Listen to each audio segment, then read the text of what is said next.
భారత ప్రభుత్వం కూడా నేషనల్ క్రైమ్ రికార్డ్స్ బ్యూరో అనేటువంటి దాన్ని కూడా ఏర్పాటు చేశారు అండి. సో ఎన్సీఆర్బి అంటాం. సో కేంద్ర హోంమంత్రిత్వ శాఖ పరిధిలో ఎన్సీఆర్బి నేషనల్ క్రైమ్ రికార్డ్స్ బ్యూరోని ఏర్పాటు చేశారు.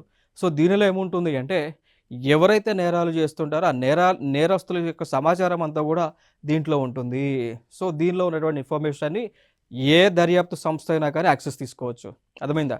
లైక్ ఫర్ ఎగ్జాంపుల్ మనం తీసుకుంటే ఇంటెలిజెన్స్ బ్యూరో కానీ, రీసెర్చ్ అండ్ అనాలిసిస్ వింగ్ కానీ, నేషనల్ ఇన్వెస్టిగేషన్ ఏజెన్సీ కానీ, సెంట్రల్ బ్యూరో ఆఫ్ ఇన్వెస్టిగేషన్ కానీ, లేదా రాష్ట్రాలకు చెందినటువంటి యాంటీ కరప్షన్ బ్యూరో కానీ, లేదు అంటే సిఐడి క్రైమ్ ఇన్వెస్టిగేషన్ డిపార్ట్మెంట్స్ కానీ, ఇవన్నీ కూడా ఎన్సీఆర్బిలో ఉన్నటువంటి డేటాని యాక్సెస్ చేసి క్రిమినల్స్ని పట్టుకోవచ్చు. అర్థమైందా? సో ఇది కూడా నేషనల్ ఈ గవర్నెన్స్ ప్లాన్ కిందనే కేంద్ర ప్రభుత్వం మినిస్ట్రీ ఆఫ్ హోమ్ అఫైర్స్ తీసుకొచ్చారు. అర్థమైందా? సో ఇదొక అంశం.